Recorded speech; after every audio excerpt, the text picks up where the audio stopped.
2 de la tarde, 35 minutos. Muy buenas tardes, Alfonso, ¿cómo estás? Bienvenido. Bueno, empezando la semana. ¿Qué vamos a hablar ahora? ¿Cuál es el tema para nuestra editorial de la semana? Buenas tardes, Inga. El tema que veníamos conversando era el tema de las cumbres, de las conferencias, de las reuniones, de los congresos mundiales, internacionales, casi digo intergalácticos, pero todavía no es así.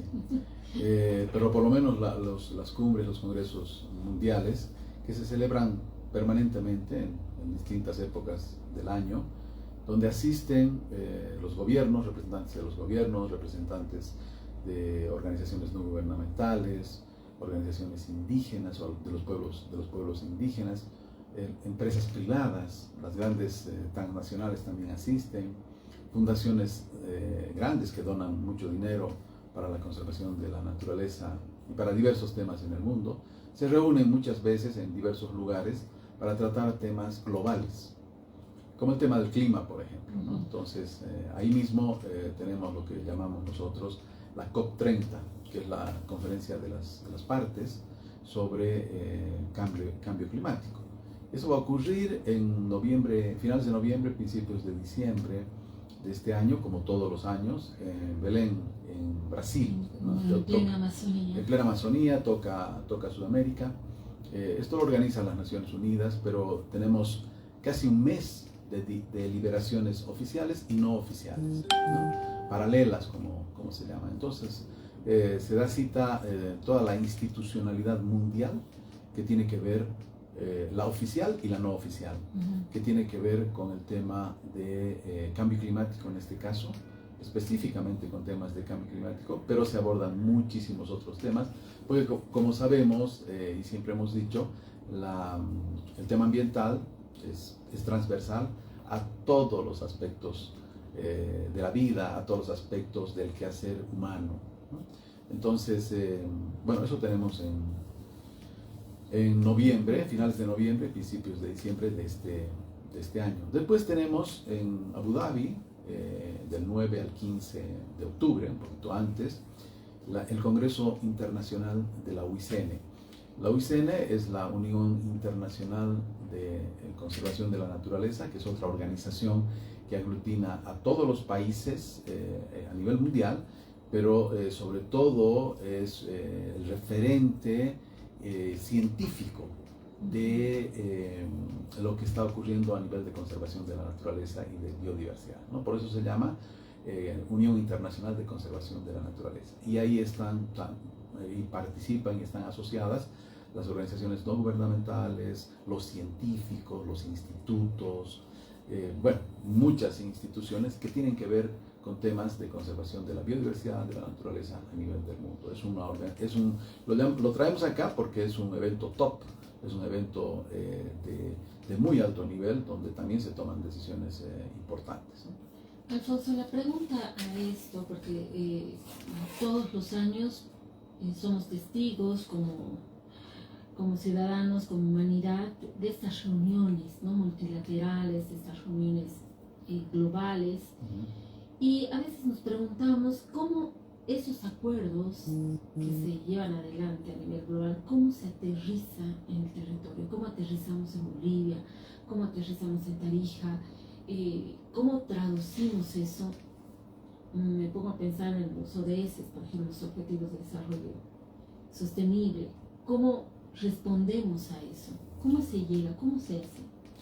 Desde siempre, la forma oficial, la forma en que fluyen los recursos y en que los compromisos adoptados por los países en esos eventos, la forma es que se suscriben los acuerdos y tienen que ser ratificados en los países, ¿no? A través de normas, decretos supremos y finalmente también leyes, ¿no?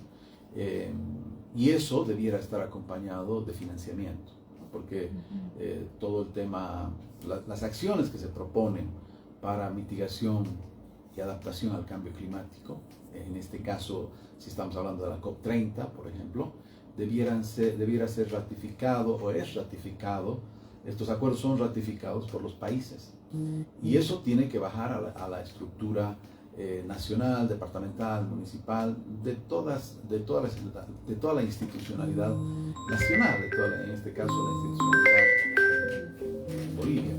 Entonces, eso debiera ser acompañado de desafíos, ¿no? Entonces, lo que se pide es, obviamente, que los países desarrollados, que son además los más contaminadores, ¿no es cierto?, son los que más emiten gases de efecto invernadero a la atmósfera, y eso está haciendo que se caliente nuestro planeta, y por eso tenemos eventos importantes que son fruto de la desestabilización del clima. Y vamos a poner un ejemplo local. La semana pasada hemos tenido 2 días de granizo, pero de granizo tremendo, que no es usual. No es usual, no tenemos recuerdo de granizos tan grandes y que hayan ocasionado tantos destrozos, ¿no? Eso la ciencia lo viene diciendo hace muchos años. Eso es producto del cambio climático. Se desestabiliza, hay una inestabilidad en el clima, y eso hace que haya tormentas, que tengamos granizo, como la semana pasada.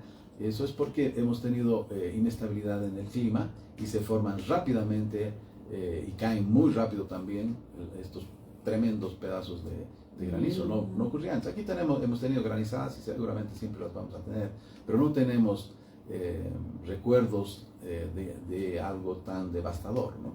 Entonces, bueno, ese es un ejemplo local. Pero volviendo al tema de los compromisos. Los compromisos que adoptan los países para la mitigación y la adaptación al cambio climático tienen que ir acompañados de presupuestos nacionales y presupuestos internacionales. Entonces es ahí donde ocurre el problema, donde no podemos contar con todos los recursos suficientes. Y ahí, Alfonso, es lo que en algún momento también hemos hablado, si es que Bolivia ha perdido, y sí, ha perdido recursos económicos, financiamiento, a consecuencia de no, me imagino, o sea, están, bueno, como país se ha cambiado a un concepto ahí técnico, y eso ha evitado que llegue financiamiento que tiene que ver con tema de conservación, tema de medio ambiente, biodiversidad al país. Eso se ha dado, es así. Cómo estos compromisos, y siendo como país firmante, también, me imagino, abre las puertas para que ingrese este tipo de financiamientos. Claro, lo que ha ocurrido en los últimos años, y concretamente ya 20 años van a ser, que coincide con el gobierno del MAS, que coincide con una época de bonanza también económica boliviana, y una super ideologización del tema ambiental, ¿no? Nosotros lo decimos ya ahora de manera con sorna, nos burlamos de lo que ha ocurrido, pero en su momento lo hemos sufrido y lo seguimos sufriendo. Nosotros, digo, la sociedad.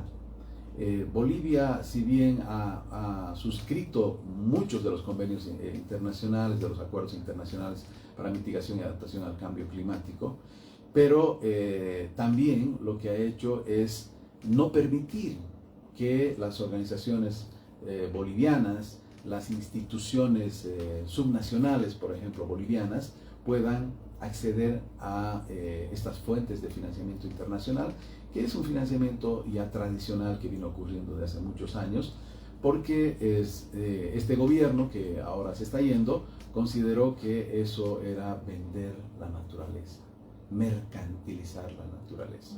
Bajo ese concepto no hemos logrado acceder a mucho financiamiento que nos tocaba como país, porque a nivel mundial se hace como que se reparte, ¿no? El dinero que viene de cooperación internacional. Las grandes agencias tratan de equilibrar por continentes y por países, pero además por prioridades.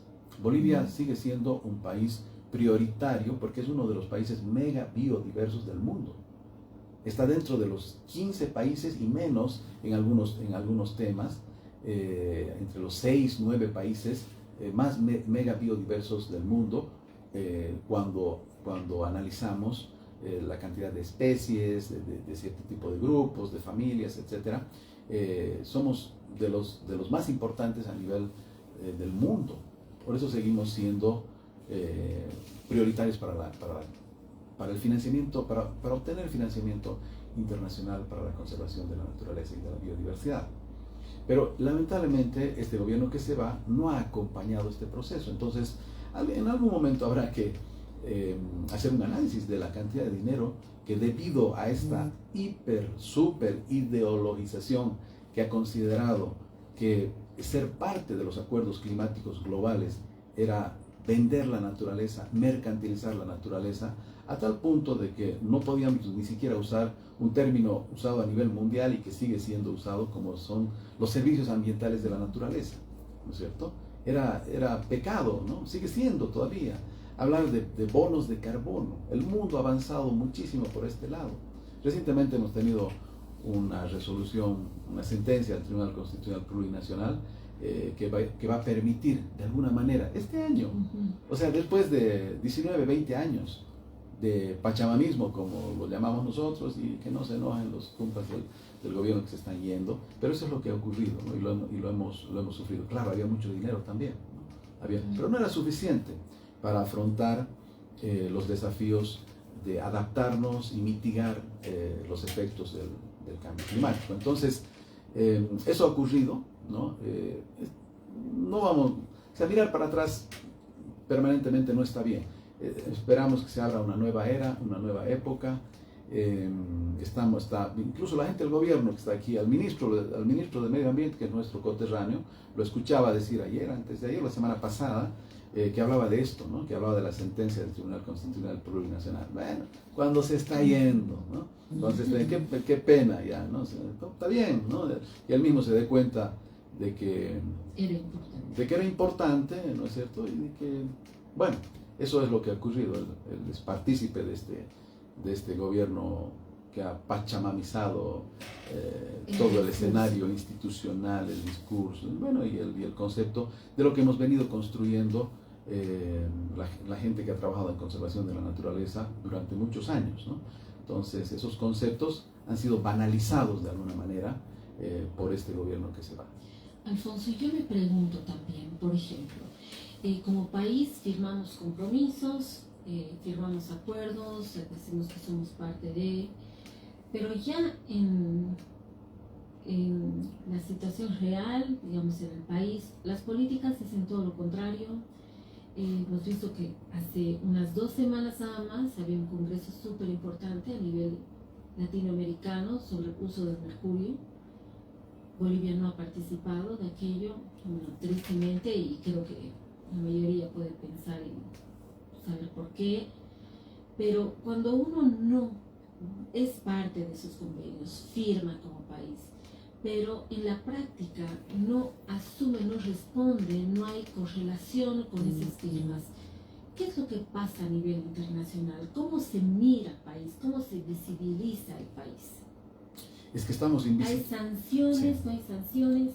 Bueno, la sanción es que no somos parte de la agenda, ¿no? La sanción es que no somos... Es terrible.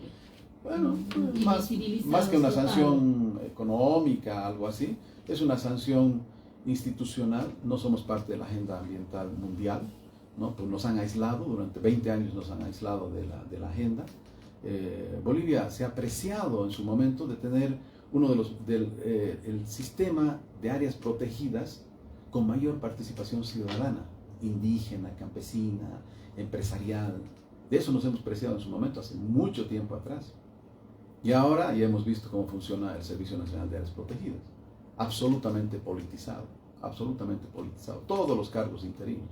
Recientemente hemos elegido, por suerte, a una directora en la Reserva de Sama. ¡Qué bien! ¿Cuándo se están yendo? Institucionalizan. Pero está bien, digamos, no todo está perdido. Entonces, este gobierno nos ha invisibilizado, ha logrado que nos invisibilicen en la agenda climática mundial, la agenda de conservación, ¿no? A pesar de que somos tan importantes, la naturaleza nos ha regalado tantos recursos que somos pues un referente, somos un objetivo mundial de conservación, ¿no? Si se conservan los recursos naturales de Bolivia, se están salvando miles de especies que son importantes, representativas de la biodiversidad mundial. Además, muchos fenómenos naturales que ocurren acá, ahora como las llamamos las funciones ambientales de la naturaleza, que son importantes, se tienen que seguir protegiendo, ¿no? Protegiendo esos ecosistemas que permiten que esas funciones ambientales de la naturaleza sigan siendo de beneficio para los bolivianos, ¿no? Entonces, lo del mercurio es desastroso, obviamente, ¿no? La minería coludida con algunos niveles de gobierno, con funcionarios, eso ya lo conocemos.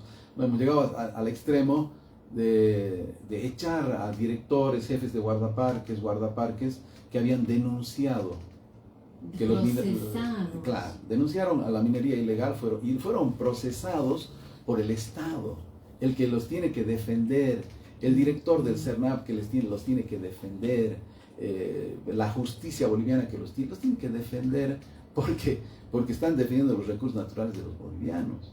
No, al revés, la institucionalidad boliviana agarra, los despide, los procesa, no les da el respaldo, ¿no? Obviamente, bueno, no sabemos los intereses que habrán. Ese tipo de cosas ya no tienen que ocurrir, Estamos en una fase terminal de todo esto y esperamos que, bueno, los nuevos gobernantes adopten otro tipo de actitud con el tema de conservación. Finalmente es la base de nuestra riqueza como país. Alfonso, muchísimas gracias. Un placer. Muchas gracias. Hacemos una pausa y enseguida volvemos con más aquí en el Faro.